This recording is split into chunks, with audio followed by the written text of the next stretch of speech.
Myanmar 2021 সালে সামরিক অভ্যুত্থানের পর থেকে গভীর অস্থিরতায় নিমজ্জিত।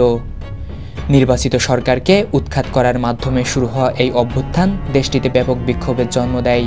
বিক্ষোভগুলো ধীরে ধীরে সশস্ত্র বিদ্রোহে রূপ নেয়, যেখানে জাতিগত গোষ্ঠী এবং নাগরিক নেতৃত্বাধীন বাহিনীগুলোর সমন্বয়ে একটি শক্তিশালী জোট গঠিত হয়। এই জোট সামরিক শাসকদের বিরুদ্ধে উল্লেখযোগ্য সাফল্য অর্জন করেছে।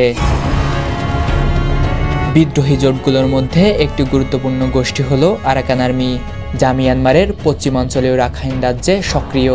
সামরিক শাসকদের বিরুদ্ধে তাদের সফল অভিযানের ফলে আরাকান আর্মি বর্তমান রাখাইনের 80%-এরও বেশি এলাকায় তাদের নিয়ন্ত্রণ প্রতিষ্ঠা করেছে। তারা শুধু সামরিক অবস্থান দখলেই সীমাবদ্ধ নয়, বরং সম্ভাব্য নতুন রাষ্ট্র গঠনেরও ইঙ্গিত দিচ্ছে। তারা রাখাইন রাজ্যে একটি নতুন স্বাধীন রাষ্ট্র ঘোষণার প্রস্তুতি নিচ্ছে, যা আরাকান নামে পরিচিত হতে পারে।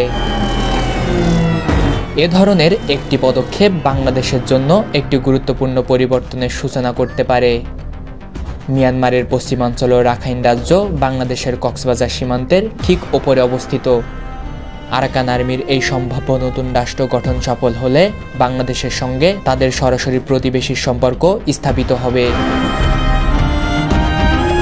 গত 1-1.5 বছরে আরাকান আর্মি যুদ্ধক্ষেত্রে অভূতপূর্ব সাফল্য অর্জন করেছে।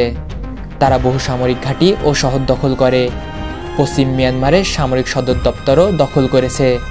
সাম্প্রতিক সময়ে তারা দেশটির পশ্চিমাঞ্চলের সামরিক কমান্ডো দখল করেছে, যা তাদের সামরিক সক্ষমতা ও নেতৃত্বকে আরও শক্তিশালী করেছে।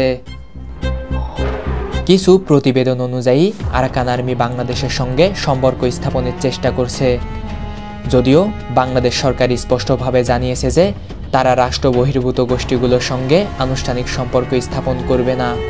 তবে সীমান্ত নিরাপত্তা ও স্থিতিশীলতা নিশ্চিত করার জন্য তারা আনুষ্ঠানিক আলোচনার সুযোগ উন্মুক্ত রেখেছে।